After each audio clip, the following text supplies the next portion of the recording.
Anticoagulation emergency. Anticoagulation emergency according to Ministry of Health Pocket Manual in Emergency from Saudi Arabia Ministry of Health. The target INRs for the anticoagulated patient. Target INRs for the anticoagulated patient. Indication and target INR. We have patient of DVT and pulmonary embolism. We have the patient of atrial fibrillation, mechanical heart valve, mitral valve stenosis, cardiomyopathy, and ischemic cerebrovascular disease. So we have the DVT and pulmonary embolism, atrial fibrillation, mechanical heart valve, and mitral valve stenosis, cardiomyopathy, and ischemic cerebrovascular disease. The target INR, all of them is 2.5 and the range between 2 to 3, except here for mechanical heart valve and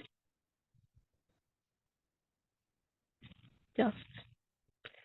So the target INR, all of them are 2.5 and the range between 2 to 3, except the mechanical heart valve, the target is 3 and the range between 2.5 to 3.5.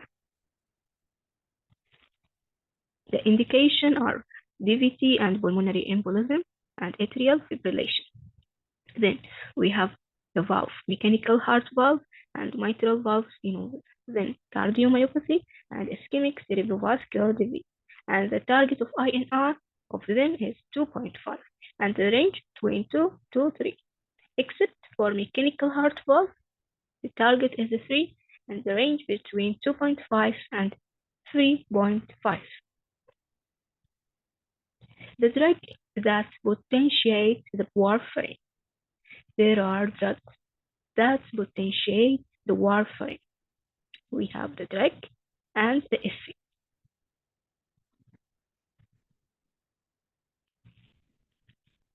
Sulfonamide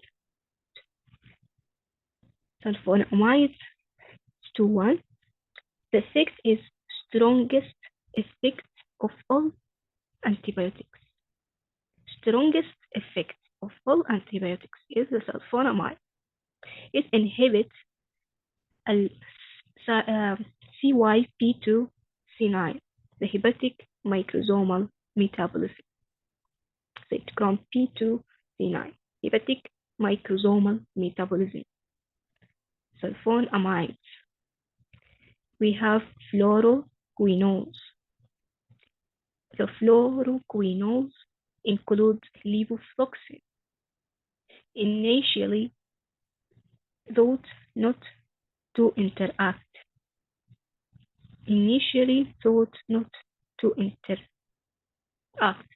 Inhibit the hepatic microsomal metabolism and decrease the vitamin K producing bacteria. The same effect plus decrease the vitamin K producing bacteria. The doxycycline inhibits warfarin metabolism. Amoxicillin inhibits warfarin metabolism. Antifungals inhibit the hepatic microsomal metabolism. Acetaminophen interfere with vitamin K cycle. Metronidazole inhibit warfarin metabolism, decrease vitamin K producing bacteria. Amiodarone inhibit the hepatic metabolism. So there are drugs potentiate the warfarin, sulfonamide, fluoroquinolones, doxycycline, and amoxicillin. And antifungals, acetaminophen, metronidazole, amiodarone. Clinical presentation of these patients. History,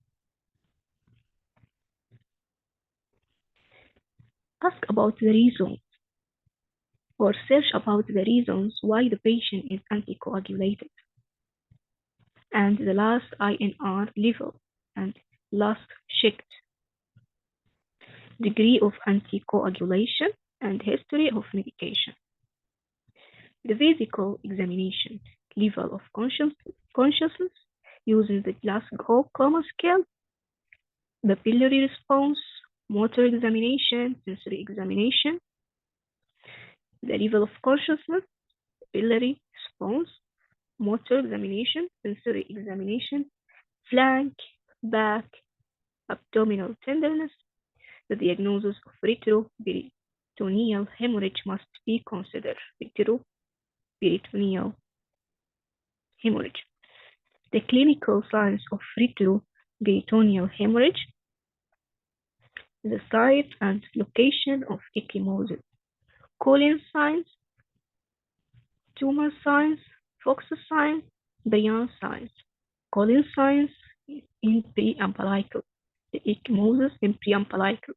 If the ecchymosis in the flanks, it's Timur's signs. Upper thigh inferior to inguinal ligament, Fox's signs. Brian's in scrotum. Differential diagnosis. We have intracerebral intracranial hemorrhage, spinal epidural hematoma, retroperitoneal hemorrhage, rectus sheath hematoma, hemothorax, GIP bleeding, hemopericardium, compartment syndrome, and hematuria. Workup. Complete blood count, physical panel, coagulation profile, type and screen cross-match, and urine analysis. The imaging according to presentation and possible complication. Head CT, abdominal CT, or MRI. The management. Pre-hospital and hospital. Pre-hospital care. All anticoagulated patients with head injury should be transported to facility with a 24-hour diagnostic imaging, and there should be a low threshold for transporting to trauma center with neurological capabilities. Direct pressure at the bleeding site is recommended. Universal precaution including gloves, mask, and eye protection, face shield, hand washing after touching blood, body fluid, and contaminated items. Tourniquets are not routinely indicated to control bleeding. In hospital care, management of supratherapeutic INR. If serious or life-threatening, administer all the following. Vitamin K 10 mg IV slowly can be repeated every 12 hours. Fresh frozen plasma, packed cell, PCC or RV. If not bleeding, INR is 3 to less than 5. Omit next dose. Recheck NR frequency. If INR equals 5 to less than 9, omit next one or 2 doses and recheck INR. Consider oral vitamin K from 1 to 2.5 mg if at increased risk of bleeding. If the INR more than or equal 9, then omit next 1 or 2 doses. Administer oral vitamin K 2.5 to 5 mg. Recheck INR within 24 to 48 hours. If the prothrombin complex concentrate or the recombinant activated factor is unavailable, proceed with vitamin K and fresh frozen plasma.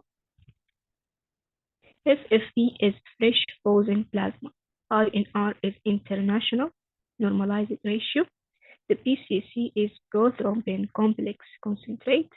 The RFE is recombinant activated factor.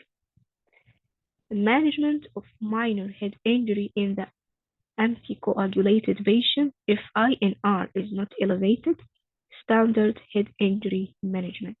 If elevated INR and HCT show intracranial hemorrhage, if serious or life-threatening, administer all of the following: vitamin K, 10 milligrams low IV, fresh frozen plasma, PCC or RFE. If elevated INR and HCT show no intracranial hemorrhage, then observe 6 to 12 hours, depending on hospital protocol.